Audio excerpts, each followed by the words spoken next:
Good morning. Our bless this morning. The theme of the message today is awaiting the restoration. You can put the columns there and say, Spirit-inspired, Christ-centered hope. Amen. That is the theme for today, awaiting the restoration, Spirit-inspired, Christ-centered hope. Amen. So just for further control, the words that are going to be used, there are words such as you. When I say you, please don't take it like I'm standing here pointing a finger at the congregation or anyone or certain individuals within the congregation. Amen. I am actually the first recipient of the word during the preparation phase. So I've been ministered to so many times already on what I'm going to share this morning. And also, again this morning, in concert with the congregation, I'll be receiving the word once again. Amen? So when I say you, I'm also sitting there receiving the word. Amen? And then if I use the word the Lord without God at the end, that is meant to, or that means the Lord God, the creator of heaven and earth, the great I am. Amen. No other Lord I'll be speaking of this morning. Some of the key words that will come across the message is hope, faith, or hope, faith, then believers, church, the Lord. Those are some of the key words that you come across as we go through the message. Amen? So please, let us fasten our seatbelts. Let us listen to the word. Amen? So just for introduction, the message, I will start by speaking of what I've termed the analogy of the tree, which is further subdivided into two categories or two sub-analogies. That is the analogy of the winter season, as well as the analogy of the advent of spring. Amen? Amen. I love it when people say amen. It means I'm being listened to, or I'm not alone here. Amen? Okay. So, we will look at the definition of the word hope as well as the word faith. Hope as defined in the Merriam-Webster dictionary, as well as faith as defined in Hebrews 11:1. Amen? And then we'll look at the condition of the believer, or the condition of the believers, as well as the general church, or the condition of the church in general. Amen? That will be looked into from the perspective of one of the most traversed or most recently traversed books in the Bible. That is the book of Ezekiel 37. That will be our main reading for today. Amen? And then we will look at the solution to the condition that we've identified, the condition of the believer and the condition of the church. We look at the solutions that the Bible provides. And also, the solution are four. So it's going to be a bit of a time that we'll be sitting and listening to each other. So these four solutions, number one is hearing the word of God. Number two is exercising your ministry. Number three is exercising the ministry of the church. Number four is believing in the Lord God. Right? And then we'll look at and then after those solutions, we'll then look at some of the challenges that we come across as believers. Amen. And then we will look at the encouragement, which is the final encouragement. That is toward the end of the message. And we prophetically declare liberties upon ourselves on 5 categories of life, or of our lives, that I'm going to list. So for the purpose or the message for today flows from the following books.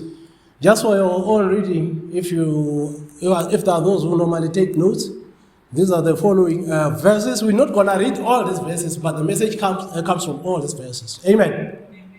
That is Hebrews 11:1, 2 Timothy 4, verse 5, Matthew 28, verse 19 and 20, Mark 11, verse 22 and 24, Proverbs 13, verse 12, Matthew 4, verse 3, 6, and 9, Psalm 42, verse 5 and 11, and chapter 43, verse 5, and Zechariah 9, verse 12. Our key scripture for the day will be Ezekiel 37, verse 1 to verse 14. Like I said, that is the most traversed scripture recently here at church. Amen. Amen. Amen. You look so worried. Amen. Amen. Yes.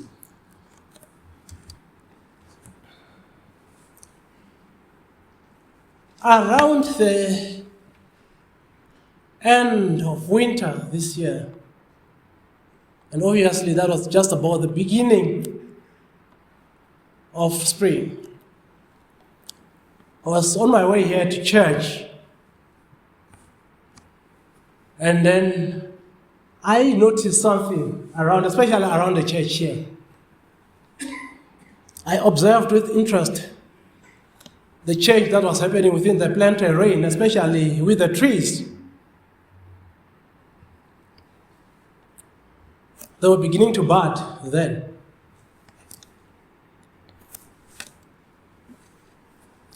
This is an annual phenomenon that happens every year. Every year. It happens so much that it has gotten to our faces that we don't see it anymore. The change of seasons. And I noticed that most of the trees seem to be susceptible to the change of the season, but some show some form of stubbornness, and they remained in the old condition, the condition that they have been throughout the winter. Amen. And then with this observation, my mind rolled back to the winter season itself. And then I realized, or rather I noticed then, that a lot of trees seem to be dry. A lot of trees had leaves, but the leaves on those trees seemed to be dead. The trees themselves then appeared to be dead. And the ferocious cold winter, and the windy month around August had blown so hard against those trees that even those leaves that were hanging on those trees had been blown off. Amen. So that was the end of the lifeless season, which exited the calendar of the year 2023 with winds, dusty winds of August. And then I noticed that the period that we were in, that is the period of spring, had brought new dawn with it. The hope of the coming season, the hope of the coming rains. And though at the time no rains had come, but that mere hope that a new season was coming and that the rains were coming had triggered or was sufficient to trigger the budding process in the tree's terrain. Amen. Throughout the daunting winter season, only one thing kept the trees alive, and that is hope. Amen. Hope. Let us say hope. Hope. With some energy now. Let us say hope. Amen. That was the hope for the restoration. The anticipation for rejuvenation. That which appeared to be dead then was becoming alive. Amen. The key word here is hope. What is hope? It is defined in two dimensions in the Merriam-Webster dictionary online. It is the first definition is hope as a verb, and the second is hope as a noun. As a verb, it is defined as follows. It has three definitions, in fact, under the verb. To cherish a desire with anticipation, and then to want something to happen or to be true. That is hope. The second definition has been marked as archaic, or that is antiquity, or classic, or ancient. And then that is trust. So in the past, hope and trust were the same thing. We defined as the same. And the third definition is to expect with confidence. Again, they say trust. Amen. As a noun, it is defined as a desire accompanied by expectation of or belief in fulfillment. Also, expectation of fulfillment or success. That is hope. And then B, it says someone or something on which hopes are centered. Someone or something on which hope are centered. And C, it says something desired or hoped for. Something that you desire or something that you hope for. So if you're hoping to get something, that is your hope. Amen. And then again, the second definition is archaic, which is trust or reliance. Amen. Hope is interwoven with faith. Hope and faith go together. What is faith? For that one, I did not even conduct any secular material because I think it is perfectly defined in Hebrews 11, verse 1. It is defined as follows. That is Hebrews 11. Now faith is the assurance of things hoped for, the conviction of things not seen. Amen. Amen. Amen. If we have hope, then we have faith. If we have faith, we have trust. Amen. Ours, however, our hope is not just a broad general hope. It is higher hope. Amen. We have higher hope. Our hope is on higher things, not on things of the world. Amen. That is the hope of all hopes. If I'm to use today's language, I'll say it is the mother of all hopes. Amen. This hope keeps us alive in Christ Jesus our Lord and Savior. Amen. Those who believe would have said amen without me prompting. Amen. But how do we get this mother of all hopes? The answer may among the many scriptures be found in Ezekiel 37, which I said it is our main or key scripture for the day. Well traversed recently. Let us turn to the book of Ezekiel 37.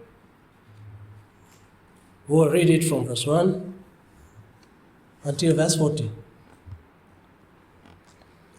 If you are there, say amen. Shall I read? The hand of the Lord was upon me, and he brought me out in the spirit of the Lord and set me down in the middle of the valley. It was full of bones, and he led me around and among them, and behold, there were very many on the surface of the valley, and behold, they were very dry. And he said to me, Son of man, can these bones live? And I answered, O Lord God, you know. Then he said to me, prophesy over these bones, and say to them, O dry bones, hear the word of the Lord. Thus says the Lord God to these bones, behold, I will cause breath to enter you, and you shall live, and I will lay sinews upon you, and will cause flesh to come upon you, and cover you with skin, and put breath in you, and you shall live, and you shall know that I am the Lord. Verse 7. So I prophesied as I was commanded, and as I prophesied, there was a sound, and behold, a rattling, and the bones came together, bone to its bone. And I looked, and behold, there were sinews on them, and the flesh had come upon them, and skin had covered them, but there was no breath in them. Then he said to me, prophesy to the breath, prophesy, Son of man, and say to the breath, thus says the Lord God, come from the four winds, O breath, and breathe on this slain, that they may live. So I prophesied as he commanded me, and the breath came into them, and they lived and stood on their feet, an exceedingly great army. Then he said to me, Son of man, these bones are the whole house of Israel. Behold, they say, our bones are dried up, and our hope is lost. We are indeed cut off. Therefore, prophesy and say to them, thus says the Lord God, behold, I will open your graves and raise you from your graves, O my people, and I will bring you into the land of Israel. And you shall know that I am the Lord, when I open your graves and raise you from your graves, O my people. And I will put my spirit within you, and you shall live, and I will place you in your own land. Then you shall know that I am the Lord God, the Lord. I have spoken, and I will do it, declares the Lord. Amen. The analogy that we looked into speaks to what we just read now in Ezekiel 37. It talks to the condition of the modern believer, and by extension, the condition of the modern church. Amen? That at most we are representative of the dead believers who have abandoned hope. And that as a result, we are a dead church. Amen. And in so saying, I'm not speaking specifically about the Chemiston Church, or I'm not speaking specifically about this congregation. I'm talking about the church in general, the church of God in general. Amen. Amen.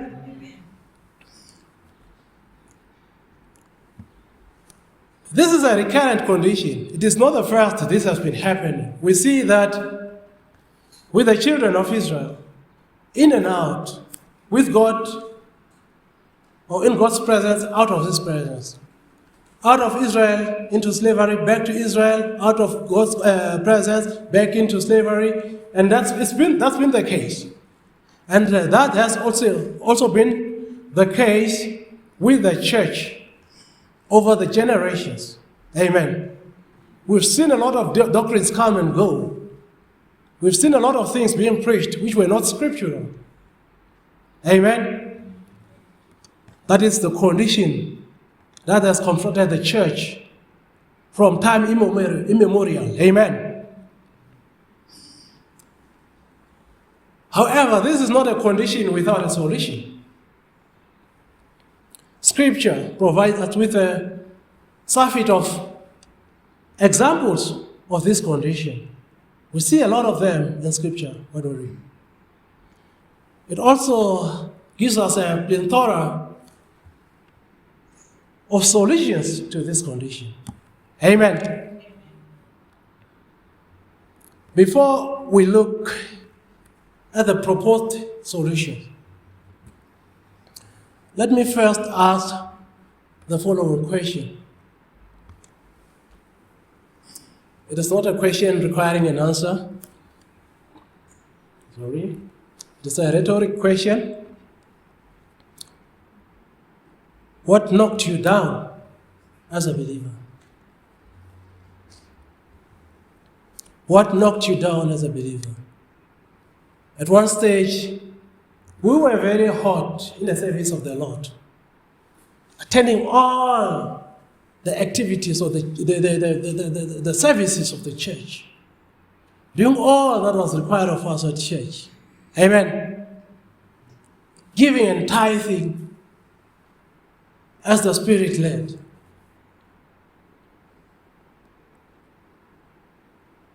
But now, most of us have gone cold in the service of the Lord.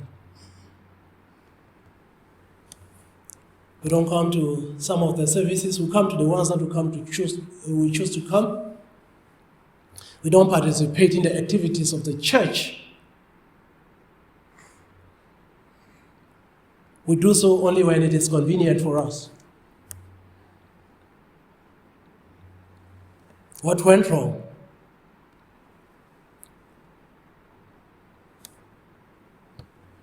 We are lying down in the valley of the dry bones. That's what happened. We've lost hope. But we can live again. Amen? Amen. So what do we need to do to embrace that mother of all hopes? What do we need to do to embrace that hope of all hopes so that we may live again? Number one is hear the word of the Lord God. Hear the word of the Lord God. The starting point in the restoration process is by hearing the word of the Lord God. Amen.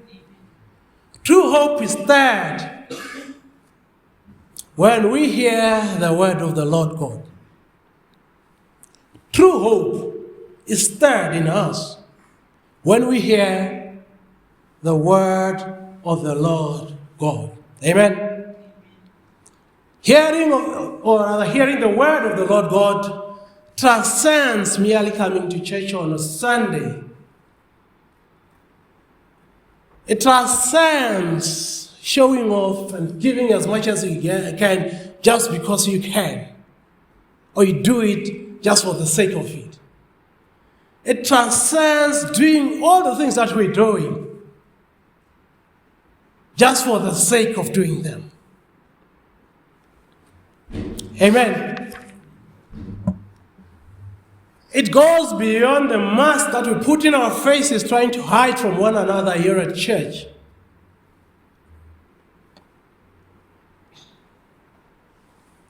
Hearing the word of God resides in the very center of our obedience to His word.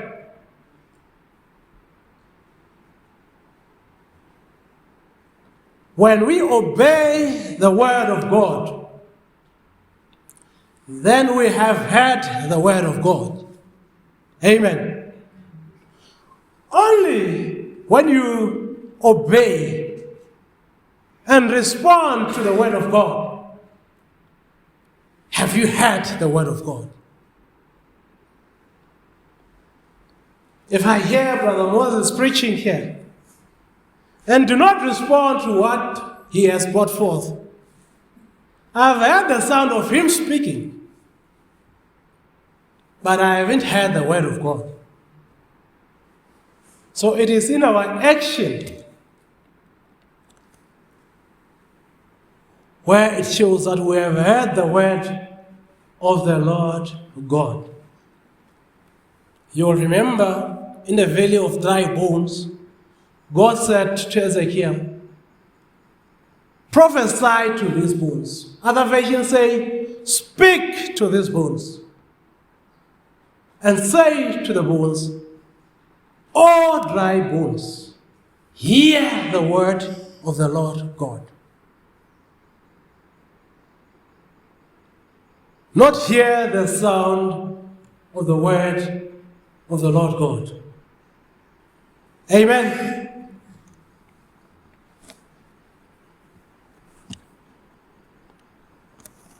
Coming to church in obedience to the word,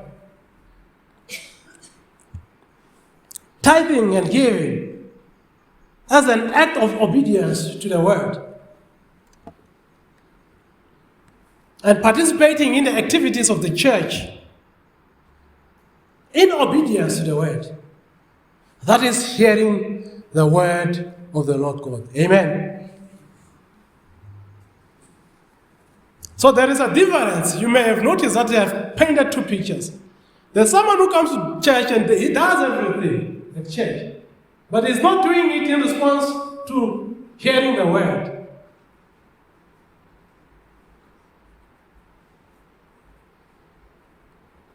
And there's someone else who is doing the same things, but they are doing it in obedience to the word. In other words, I'm saying, I can give because I want to show off. I can do things because it makes me happy. I can come to church once on a Sunday because it makes me feel less of a sinner. But the other person will be coming to church, doing all that is required of them, out of obedience to the word of the Lord God. Let the people of God say amen.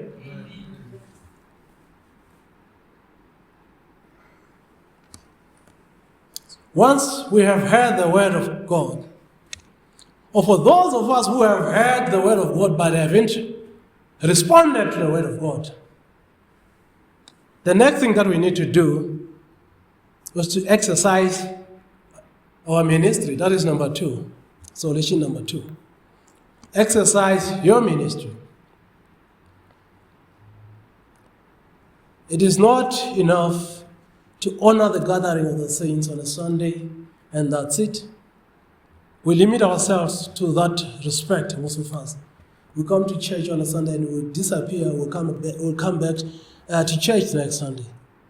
While there's so much that can help us to grow spiritually during the week, throughout the year. Amen. Every one of us has a ministry to fulfill. Every one of us sitting here this morning have a role to play in the kingdom of God. Every one of us sitting here this morning has contribution to make towards the kingdom of God right here on earth. Amen.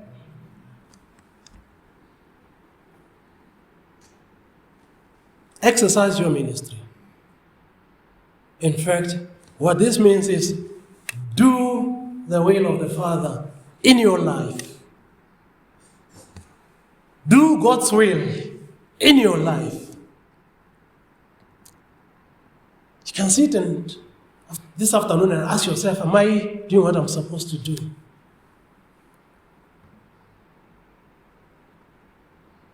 But I am convinced, very convinced and convicted in my soul, that coming to church on Sunday is not a ministry. We come to encourage each other. We come to build each other up. We come to fellowship with one another. The ministry happens when someone here at church goes to give someone a word of encouragement, When someone here at church, pray for someone. When we are out there in the world sharing the good news. Amen?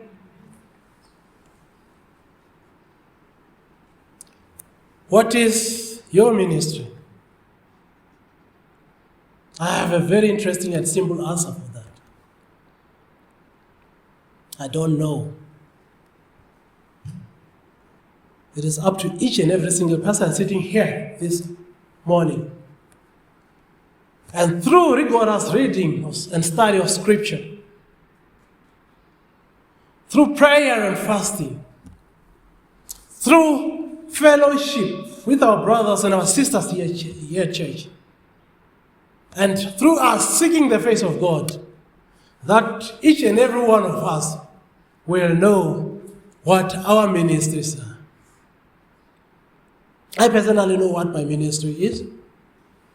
There might be some of us who know what our ministry are, but none of us, I cannot come and tell you or reveal your ministry to you.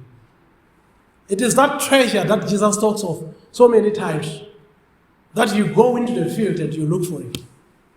And then once you found it, you know what's going to happen. You become joyful. You like to show everyone what you've discovered, that treasure, your ministry. Amen? So let us do a little more than what we are doing now. Let us see God's face. And I can tell you, He will reveal Himself to us. And He will let us know what our ministry is.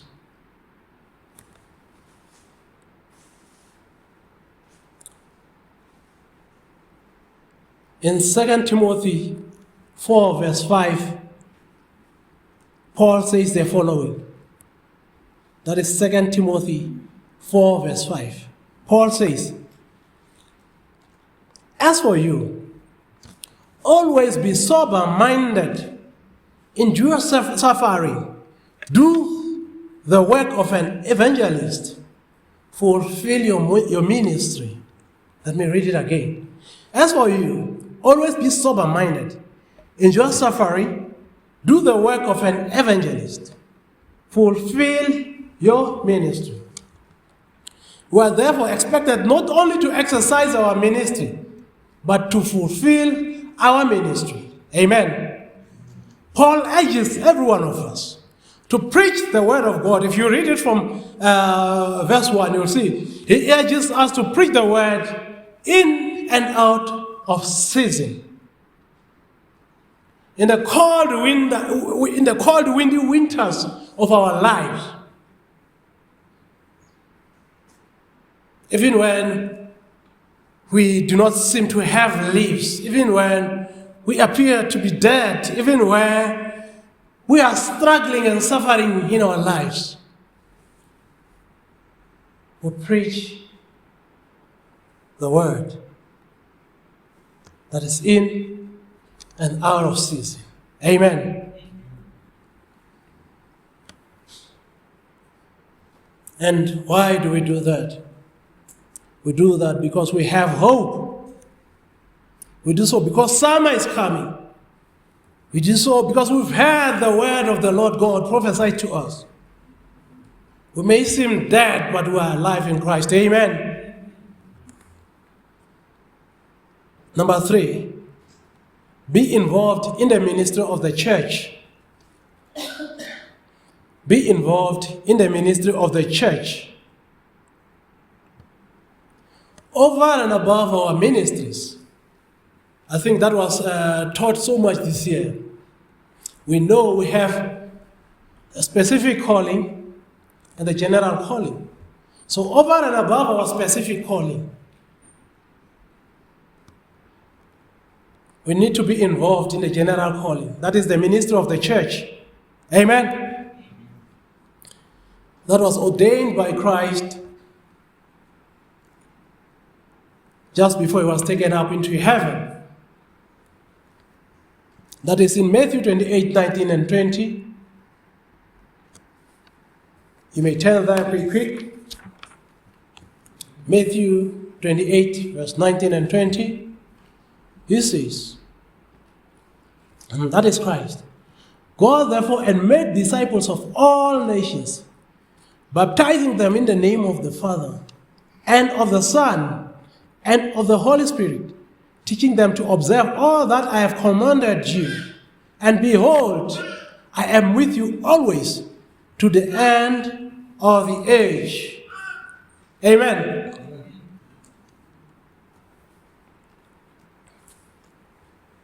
You see, there's something interesting here. In America, to evangelize, they want to come to Africa. In South Africa, we also want to go to Africa to evangelize. And believe you me, in China, they want to go to America. But someone want to go to China.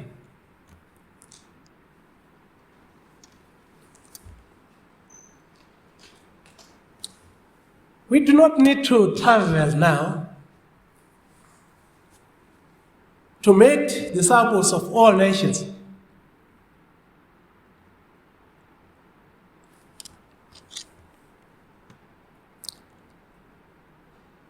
We have our very own, closer to home. Remember, I think it's in Mark, if I'm not mistaken, where Christ says, "You start in Jerusalem, unto Samaria, Judea, and unto the ends of the earth." So we want to start straight from the ends of the earth before we do the work of the Lord here in Jerusalem. What is our Jerusalem here? Let us start with our uncles and our aunts. Have we told them about the wrath that is to come? Let us start with our cousins. Maybe we can also start with our parents and siblings. Some of us have been coming to this church on our own. The whole family is left behind at home.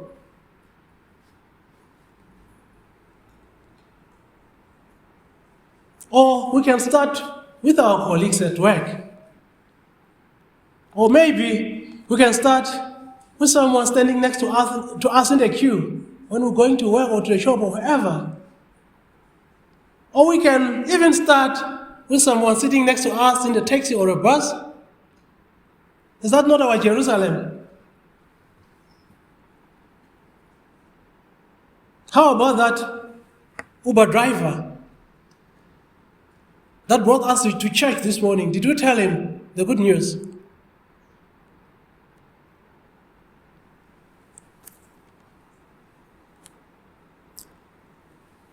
Let us be involved in the ministry of the church. Let us start somewhere and God will enlarge our territory. And this is not a task exclusively reserved for the pastors. No. It is not a task exclusively reserved for the church council. This is not a task only for the church leadership. It is reserved for every single believer. This is the greater part of the church ministry. Amen. Let us do the work of the evangelist. Do it in deed and in word. Amen. Let us be exemplary to, or be examples to the world that so desperately needs the salvation of the Lord. Number 4, trust in the Lord God. Trust in the Lord God. That is number 4. When we're doing all this, being involved heavily in our ministries, in our specific callings, and we're being involved so heavily in the general call that the ministry of the church, let us trust in God. Let us trust God, knowing and fully convinced in our spirits that He will fulfill what He has ordained us to fulfill. Amen. And that for His glory. Amen. Have faith in God and in everything, or rather have faith in God and everything will be possible. Have faith in God and everything will be possible for us. Amen. In Mark 11, 22 to 24,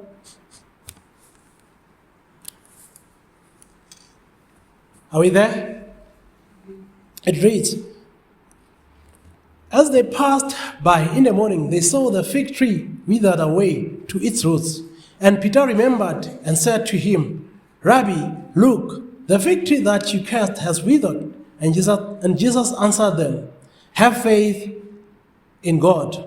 Truly I say to you, whoever says to this mountain, be taken up and thrown into the sea, and does not doubt in his heart, but believes that what he says will come to pass, it will be done for him. Therefore, I tell you, whatever you ask in prayer, believe that you have received it, and it will be yours.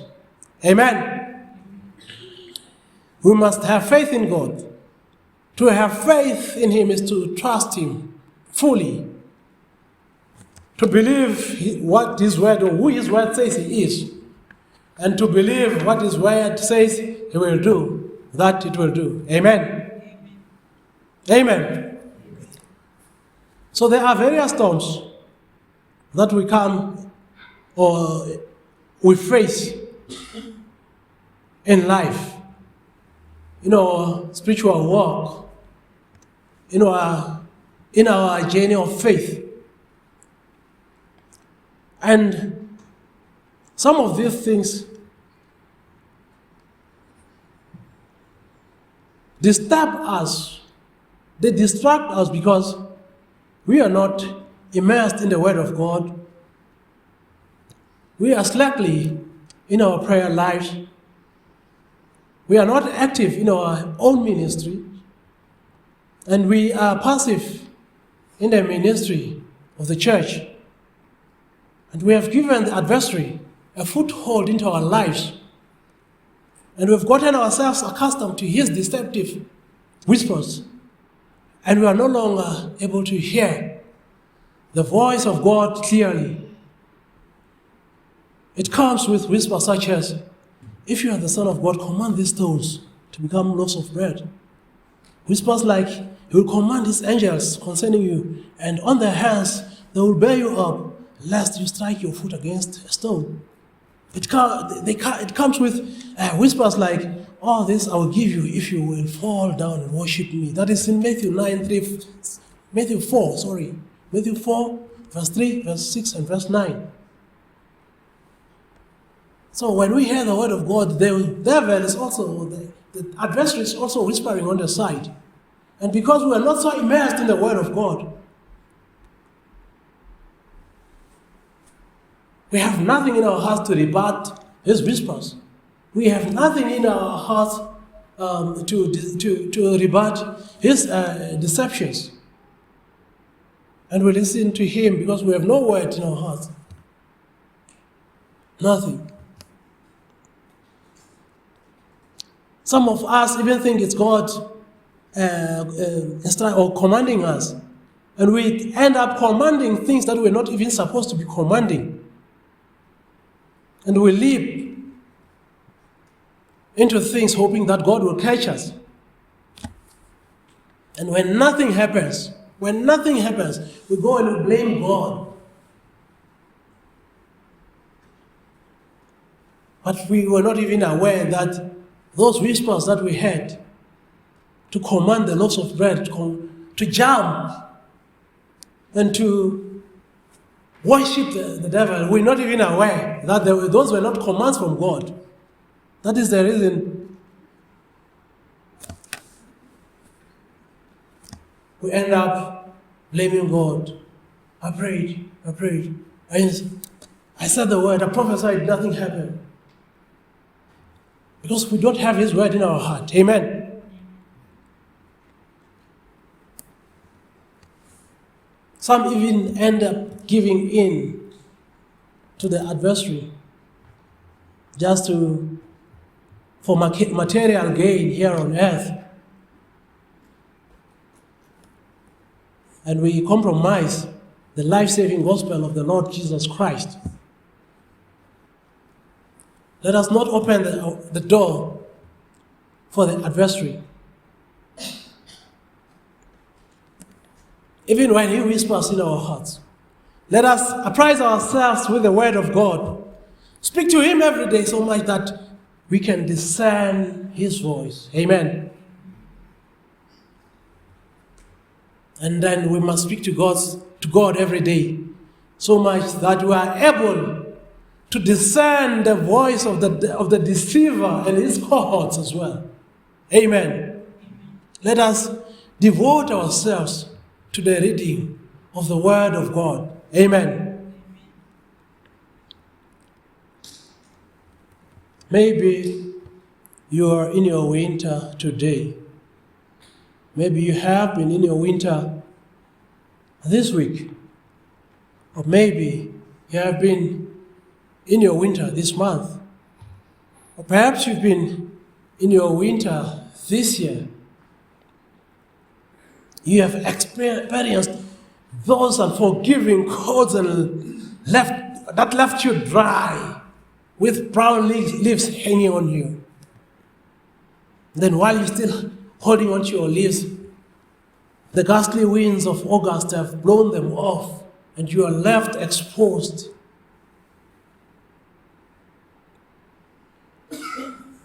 And you feel like the pangs of desperation appear to have entangled you. You may be nothing but a bunch of dry bones this morning. Maybe you are groaning inside you. My bones are dried up. My hope is lost. I am indeed cut off. Some of us are not even aware of our spiritual condition this morning.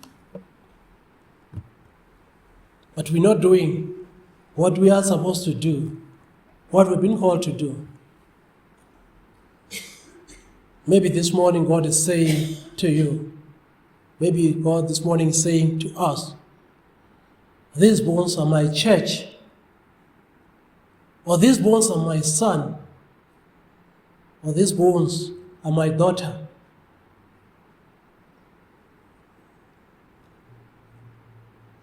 God wants to speak life into us. God wants to prophesy life into His church. God wants to prophesy life into believers so that we may become living believers again. Don't listen to the voice of the deceiver. Return to God. I prophesy according to Scripture this morning. Hear the word of the Lord God. Obey the word of the Lord God, that you may live again. Amen. Invest your hope in God, and He will breathe life into you once again. He will transform you from a bunch of dry bones into a man that He has ordained you to be. A man of valor, a woman of valor,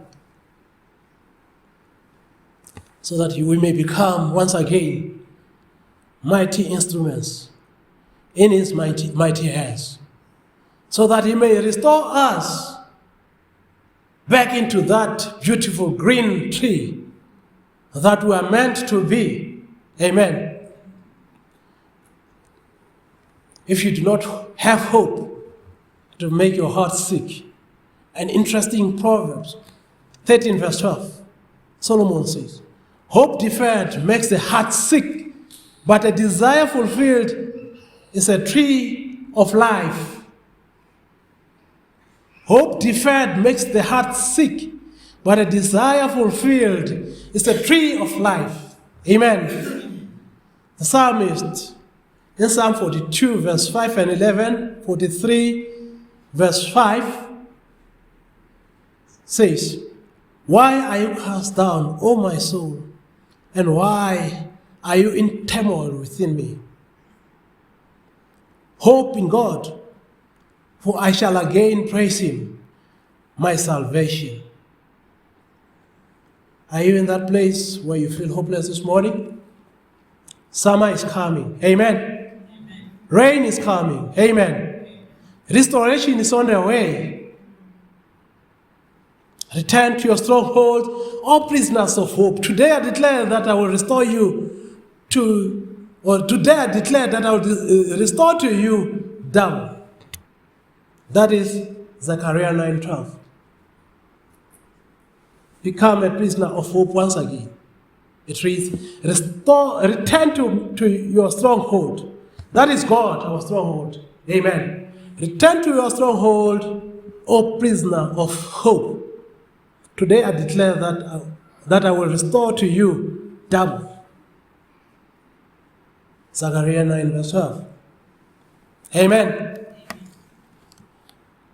As we're about to conclude now,